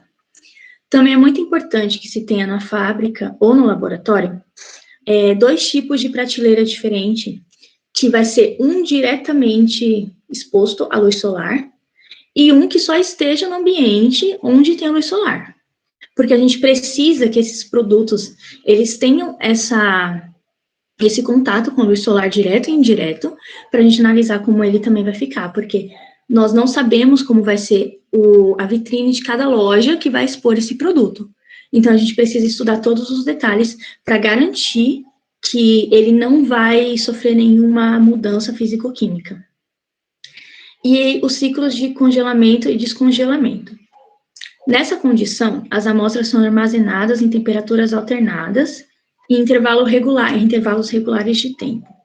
O número de ciclos é variável. E os limites sugeridos são ciclos de 24 horas, a temperatura ambiente, e 24 horas a menos 5 ou mais ou menos 20 graus Celsius. Isso pode chegar até a 50, que é o máximo, em 24 horas a 50 graus Celsius, e 24 horas a menos 5 ou mais ou menos 20. E a avaliação. De modo geral, nós avaliamos os parâmetros organolépticos, que são aspecto de cor, odor, sabor, quando aplicável. Os parâmetros físico-químicos, que é o valor do pH. Sempre, quando for trocar o descongelamento e o congelamento, quando for fazer esse processo, tem sempre que estar aferindo o pH também. Claro, na temperatura ambiente. A viscosidade, a densidade e, em alguns casos, o monitoramento de gradientes da formulação. Dependendo da formulação, da matéria-prima que vai conter essa formulação, a gente pode perder ela com o calor da estufa, se chegar a 50 graus Celsius, por exemplo. Então, a gente tem que ter esse cuidado também. E os parâmetros microbiológicos, que é a contagem microbiana e teste do desafio do sistema conservante, que é o challenge test. Agora eu vou falar um pouquinho dele, bem rapidinho. O challenge test é um desafio do sistema de conservação. Como que ele funciona? Ele consiste na contaminação proposital do produto com micro-organismos específicos e a avaliação da amostra em intervalos de tempo definidos com o objetivo de avaliar a eficácia do sistema conservante necessário à proteção do produto. E ele é feito em 2 fases. A primeira é após a definição da fórmula do produto, e a segunda é após o término dos testes de estabilidade, ou a compatibilidade da formulação com o material de acondicionamento. Esse teste, normalmente, ele não é feito no laboratório de P&D. Ele é feito em outros, que eu já vou explicar. Aqui. Aqui são alguns testes laboratoriais que a gente consegue fazer. Alguns a gente faz dentro da fábrica, mesmo no laboratório, mas a maioria deles nós temos que ir para outros tipos de laboratório, que são mais adequados. O challenge test, normalmente, pelo menos 90% dos fabricantes ou distribuidores de matérias-primas conservantes que eu tive acesso, eles já disponibilizam esse teste. E é como funciona. Depois de eu tendo estabelecido qual era a minha base, eu vou enviar a minha base para esse fabricante ou distribuidor do conservante, e ele mesmo vai fazer o teste. E aí, ele vai fazer o teste com o conservante dele. Então, eu acho que é muito mais confiável, porque ele conhece o conservante dele, ele sabe até onde pode ir. Então, os testes são mais assertivos. O dermatológico também, que são feitos por laboratórios terceirizados. O oftalmológico e os testes para grau 2. Os testes para grau 2, eles são mais trabalhosos, porque vai definir o funcionamento desse produto. Se for, por exemplo, um creme de proteção solar. Então, ele vai definir se ele está mesmo segurando a radiação, se ele está mesmo tendo aquela reflexância que é esperada, ou o grau dele, se ele é fator 30, 40 ou 50. Então, a gente vai precisar desses testes. E a validade dos cosméticos no Brasil, ela tem o prazo máximo de 3 anos. Esse período de estabilidade, ele é feito de acordo com cálculos a partir da estabilidade, e são cálculos bem trabalhosos, por isso que eu não coloquei eles aqui, mas se o seu produto, ele funcionou, ele segurou durante todo o período de teste de estabilidade, que são mais ou menos uns 30 dias, 40 dias, você já não precisa ter preocupação com ele, porque com certeza ele vai segurar os 3 anos de validade que a Anvisa pede, que são o máximo aqui no Brasil para esse tipo de cosméticos. E aqui nós falamos sobre a fabricação e o invase. Os procedimentos são: na primeira produção é feito um lote piloto para teste de produção. É importante que esse teste piloto seja feito tanto para eu, como formuladora, ver como o meu produto minha formulação vai se desenvolver na linha de fabricação, que é bem diferente, né? Você fazer uma quantidade mínima de 100 gramas ou 1 quilo para fazer uma batelada. E também para o pessoal que trabalha na linha de produção. Todos nós temos que nos adaptar a esse tipo de formulação. Tem formulação que é muito simples, vai de uma vez só, mas tem formulação que não, que precisa de todo um teste antes na linha de produção. E é retirado também de cada lote fabricado uma peça do início, uma do meio e uma do final da produção para retenção. É muito importante a retenção seja tirada, porque caso ocorra algum problema com o consumidor, a gente tem a peça para investigação. E a peça, ela deve ser armazenada até 1 ano após a validade dela, tá? Muitas pessoas acreditam que ela venceu, descarta. Não, 1 ano após a validade dela. A gente ainda tem que ter ela sob cuidado no laboratório. E em todo lote de fabricação, são coletadas as amostras da produção para testes físico-químicos, que garantem a qualidade e a igualdade de todos os produtos. Então, o produto, ele não vai ser liberado para invase, sem que o pH dele seja ferido, a viscosidade, a densidade, cor, odor, ele tem que estar totalmente dentro dos padrões que o químico formulador especificou para esse produto. E é isso. Desculpa que eu falei muito rápido, que eu falo rápido. E esses são meus contatos. Se vocês quiserem, tiverem alguma dúvida também, quiserem me procurar no LinkedIn, esse é o meu contato para vocês conseguirem falar comigo. Obrigada.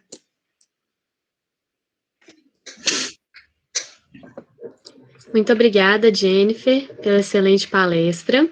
E agora nós vamos abrir o espaço para perguntas. Se vocês tiverem alguma dúvida, podem ir mandando aí no chat. A gente já tem uma pergunta da Nicole, e ela diz assim: queria saber se tem muita diferença durante o processo de formulação entre as diferentes formas que os cosméticos podem ter, emulsões, gel, e se tiver, qual dá mais trabalho? Tem bastante. Eu acredito que a que dá mais trabalho são, não tanto assim, mas as emulsões. O gel é uma fase só. Você colocar a água, o plastificante e corrigir o pH, tá feito. Agora, as emulsões não, porque você tem que ter um equilíbrio do emulsionante, você tem que fazer o cálculo de quantidade de óleo que você tem nessa fórmula, para o tanto de emulsionante que está indo, para saber se você vai ter emulsionante suficiente ou não. Sabe aqueles cremes que você usa, às vezes, que você esfrega na mão e fica branco? É porque tem muito emulsionante, você tem que tomar esse cuidado também. Então, eu acredito que são essas. Para mim, a mais difícil é base facial, base com cor. Porque é um produto que ele é muito volátil, assim, ele é muito doido. Ele tá numa cor linda aqui, 5 minutos depois, ele tá de outra cor. Se vocês compram, passam no rosto, acham que ele oxida, imagina na hora de fabricar.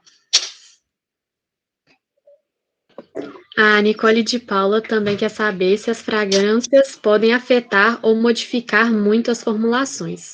Sim. É muito importante que a fragrância ela tenha compatibilidade com o meio que ela vai ser aplicada. Se eu estou usando um produto que só é fase hidro, é muito importante que a minha fragrância seja fase hidro. Por mais que eu coloque uma fragrância aquosa, mas eu coloque depois um diluidor, ainda não vou ter segurança disso ficar completamente dissolvido lá. Então, tem esse problema, e tem também o problema de algumas fragrâncias, por exemplo, as que mais acontece isso são as amadeiradas. Elas turvam muito o produto, e podem deixar amarelado ou amarronzado. Então, tem que tomar esse cuidado. E também, dependendo da base do seu produto, ele pode rancificar a fragrância, que ela não vai ter a fragrância, o cheiro esperado, ela vai ter aquele cheiro de ranço, de óleo rançoso. A Pauliane está perguntando se os testes de estabilidades físico-químicos são feitos pelo P&D ou pelo CQ. Vai depender muito da fábrica que você trabalha. Cada fábrica ela age de um jeito. Eu já vi todos os tipos. Na que eu trabalhava, eu fazia o P&D, junto com o P&D, eu fazia todo o teste físico-químico, então não tinha esse problema. Mas a maioria das fábricas, principalmente terceiristas, elas fabricam e mandam para os laboratórios, porque como elas fazem grandes demandas de formulações novas, elas não conseguem ter o tempo, porque demanda bastante tempo também. Eu acho que a parte do teste de estabilidade e microbiológico são os que mais demandam tempo. A Nayara está perguntando, gostaria de saber como a entrada no mercado de trabalho nessa área e qual a maior dificuldade, principalmente no início. Agora, o mercado de trabalho, a gente está tendo um problema no geral, né? Infelizmente. Mas ele inicia um mercado de trabalho muito quente, muito aquecido. Eu acredito que depois do mercado da alimentação, ele é o maior, assim. Tanto que na pandemia ele sofre abalo, mas ele não cai, né? Ele sempre permanece em alta. Mas o principal problema que eu encontrei, por exemplo, eu cheguei na área sem saber, eu não conhecia. Acabei de me formar, então eu cheguei na área. Foi conhecer as matérias-primas. Eu acho que o principal de tudo é você conhecer cada uma delas. Saber para o que serve, saber como ela vai lidar na sua fórmula. Você, antes de ir para a bancada, não tem todo o conhecimento de como ela vai se comportar. E isso não é obrigatório. Mas você conhecer ela é importante, de pegar um creme no mercado e ler e saber o que tem lá dentro, o porquê que ele é caro, quem é a matéria-prima ali que faz ele dar o liso perfeito, por exemplo. Então, eu acho que isso é um diferencial no mercado hoje. O Pedro disse que lá no início ele não sabe se entendeu direito o grau 1, mas ele está perguntando como podem fabricar e vender um produto sem pesquisa e comprovação, como que isso funciona. Se ele é grau 1, ele não vai precisar de nenhuma pesquisa, ele não vai precisar de nenhum teste clínico. E um detalhe, se eu escrevo no meu produto, ele não pode ser grau 1, mas se eu escrevo assim, para peles oleosas, eu estou direcionando ele a um grupo. A partir do momento que eu direciono meu produto para um grupo, eu estou falando que ele é um grau 2. A Anvisa vê assim.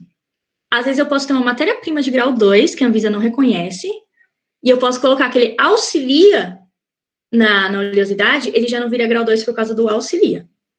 Então, a diferença é essa, é você direcionar um público e ele tem que ter uma ação específica. Então, o grau 1, ele não tem ação específica, são produtos, eu diria que normais, sabe? Um shampoo normal, um condicionador, um creme normal hidratante. Agora, um grau 2, eu vou ter um protetor solar, porque ele tá falando que ele vai me proteger do sol. Eu vou ter um sabonete para acne, que eu tô prometendo que o meu sabonete vai tirar sua acne, então eu tenho que provar que eu vou fazer isso com o meu produto. Então, essa é a principal diferença entre um e outro. A Liane pediu para você falar um pouco sobre o processo seletivo que você participa entrar na indústria que você trabalha. Quando eu entrei, eu tinha acabado de sair da faculdade, então estava tudo bem fresquinho na cabeça. E eu tinha estudado um pouco sobre os componentes antes de ir para a entrevista, porque eu fiz química, e química, ele abrange tudo. Então, não tinha visto essa parte, então eu precisei estudar um pouquinho. E aí, quando eu cheguei, que eu fiz a entrevista, ele me perguntou, eu até me lembro que meu chefe me entregou uma embalagem de batom e falou assim, o que cada um faz aí? Aí eu, meu Deus do céu, como assim? E aí eu consegui, porque batom, eu fiquei até feliz por ele me dar um batom, porque batom é simples, né? Cera, o pigmento, fragrância, é muito simples. E aí, nisso, ele foi me perguntando sobre os cosméticos, porque, querendo ou não, a empresa que eu trabalho, ela tem uma fábrica, mas não é aqui no país. Então, ele não tinha muito acesso a isso. Então, o pouco acesso que eu tinha foi muita coisa para ele. Então, isso foi maravilhoso.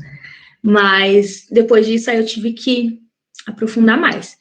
Mas, a galera que eu conheço, que está na área, não é muito difícil numa entrevista. Eles não ficam perguntando muitas coisas específicas. A maioria, infelizmente, exige um pouco de experiência. Mas eu acredito que se você tiver o conhecimento sobre o produto do qual a empresa que você vai fazer a entrevista e de algumas matérias-primas, isso já conte muito mais. Eu acredito que o seu conhecimento conta mais do que a sua experiência, às vezes. E a Stephanie, dica. Qual dica você daria para as pessoas que querem seguir na área de cosmetologia, relacionada ao mercado de trabalho, aos estágios, etc.? Olha, eu dou a dica, se você quer seguir, não desista. É uma área muito boa, é uma área que, como eu falei, ela não quebra de jeito nenhum. Porque eu trabalhando na empresa que eu tô, teve esse problema da pandemia e tudo mais, fechou também, mas na semana seguinte parecia que nada tinha acontecido. Porque é uma área que, assim, a galera precisa, a galera usa todo dia os cosméticos. Então, se você gosta dessa área, você invista nela. E conhecimento nunca é demais. E é uma área que todo dia ela está se renovando. Todo dia você tem uma nova matéria-prima, todo dia você tem uma forma mais tecnológica de fazer um produto. Aquilo que você achava que era o ápice da tecnologia ano passado, hoje já mudou tudo. É muito louco essa parte, porque os fabricantes de matéria-prima, eles investem pesado em tecnologia. E também está bem antenado às questões de moda do mundo inteiro, porque isso dita muita maquiagem, principalmente aqui no Brasil, que a gente segue eles lá fora. Aqui a gente não tem muito espaço para criar algo novo, a gente tem espaço para seguir. Então, se você gosta da área, invista em conhecimento. Nunca é demais.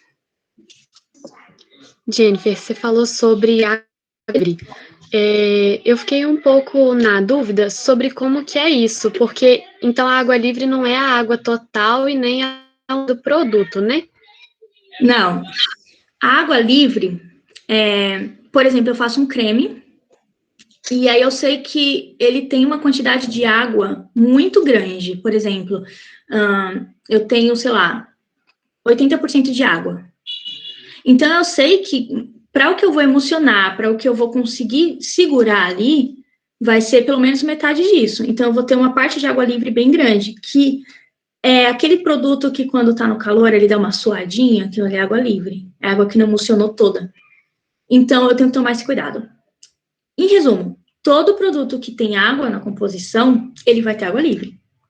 Então, a gente tem que tomar sempre esse cuidado, porque é aí que está o problema, às vezes. Aí que o conservante, a gente, às vezes, não olha para essa parte, e aí, às vezes, a gente não pensa num conservante adequadamente que vai segurar esse detalhe nosso, que, às vezes, a gente deixa passar. Mas é muito importante ver isso, porque eu já vi muitos cosméticos em prateleira com bolor, ou com uma cor estranha, por causa da água livre, que não tinha um conservante que segurasse. O Pedro perguntou aqui se o álcool benzílico não é meio tóxico. Então, é uma polêmica. Eu acho que álcool benzílico é igual os parabenos. Os parabenos, eles são maravilhosos, eu amo os parabenos, mas infelizmente eu não posso usá-los por causa das blogueiras, né? Mas o álcool benzílico, ele não é tóxico e a quantidade que eu vou usar dele não é grande como conservante. Por exemplo, normalmente os conservantes, eles vêm com uma quantidade indicada pelo fabricante. O álcool benzílico, se você usar até 0,5, ele já segura muito bem. Isso não significa que você vai ter que usar o 0,5, você pode usar até menos. E ele tem um cheiro muito forte, muito característico, né? Bem doce. E ele é usado tão pouco que você nem sente esse cheiro dele. Então, para conservante, ele cumpre com o que ele promete, e ele não é tóxico, principalmente por causa da quantidade que ele está lá dentro. Então, normalmente o álcool ele costuma ressecar bastante a pele. Só que nas quantidades que ele está lá dentro, ele não vai fazer isso.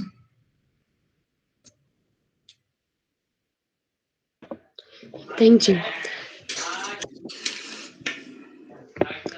Muito obrigada. Muitos elogios para você aqui. Muito obrigada. Todo mundo elogiando muito, falando que a palestra foi excelente. O tempo está acabando, então não sei se deu para sanar todas as dúvidas, mas o pessoal gostou muito, falaram que foi incrível.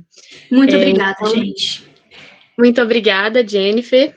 E nós informamos agora que a segunda palavra-chave para contabilização da peça vai estar citada aí, e a gente pede que vocês também anotem ela. Aí a gente vai para o encerramento do nosso primeiro dia de evento. Obrigada, viu? Obrigada, gente, e bom evento. Jennifer. Oi. Desculpa, é que eu fiz mais uma pergunta ali em cima sobre testes em animais. Aí acho que ela não viu. Pode falar. Não, é que eu fiz. Se você sabe como é que funciona essas empresas que não fazem testes em animais, aí que tipo de testes fariam? Por exemplo, um produto de grau 2. Tá. Eu já visitei alguns laboratórios que fazem testes para produtos de grau 2. Eles são feitos em vivo ou in vitro, só que o in vivo é com os seres humanos mesmo. Então, são pessoas, eles montam um painel de testes com pessoas que se inscrevem para fazer esses testes. E não são testes assim, meu Deus, tá testando em gente. Não. Eles pegam uma área, principalmente o de proteção solar. Eles costumam testar nas costas, que é assim, e eles pegam um quadradinho da sua pele, e aí esse quadradinho eles dividem em dois. Uma parte eles passam o produto, outra parte eles deixam sem, e aí você tem a exposição à radiação. Então, você vai ter mais ou menos uma queimadura de primeiro grau, coisa assim, básica que a gente já tem no dia a dia. Então, é aí que eles conseguem fazer os testes. Mas, principalmente in vitro. In vitro a gente já consegue, porque determinando a quantidade de ativo que tem nesse produto, a gente determina até onde ele vai agir. Isso para protetor solar, e isso também para ativos de clareamento ou para ativos de firmeza na pele. Então, hoje, a pesquisa in vitro, ela está muito mais avançada por conta da tecnologia. E as em vivo, elas são bem leves. E na empresa que eu trabalho, por exemplo, que a gente só trabalha com grau 1, os testes, não tem testes em animais também, então os testes são feitos por voluntários também, que se inscrevem e testam o produto. Então, a gente já tem esse cuidado também por ser feito em humanos, então a gente já procura fazer um produto que não vai gerar nenhum problema nos olhos, e na pele, nada. Então, a gente já tem esse cuidado. Muito obrigada, Jennifer. Bom, pessoal, então, agora estão vendo aí, né, a palavra-chave, que é inovação. Então, novamente, que vocês anotem para poder responder o formulário de presença depois. Então, nós encerramos o nosso primeiramente agradecendo a presença de todos os participantes e palestrantes que compareceram ao nosso evento, e avisando que nós retornamos amanhã para o nosso segundo dia do Catálise, às 18 horas, nesse mesmo link do Google Meet. Nós vamos mandar agora pelo chat o link do formulário, possam contabilizar a presença no primeiro dia do evento, tá? A gente pede que vocês preencham esse formulário com as 2 palavras-chave enviadas, que foram informadas para vocês ao final de cada palestra. Lembrando que para receber o certificado é necessário um mínimo de 75% de presença. É importante que vocês respondam o formulário nesse momento, porque ele não vai ficar disponível por muito tempo. E qualquer dúvida que vocês tiverem sobre o certificado, vocês podem ficar à vontade para nos perguntar, tá bom? Uma boa noite para todo mundo. Agora a gente vai tirar uma fotinha, um print. Então, quem quiser e puder abrir a câmera, uma foto. Os palestrantes. E o link do formulário para presença já está disponível no chat.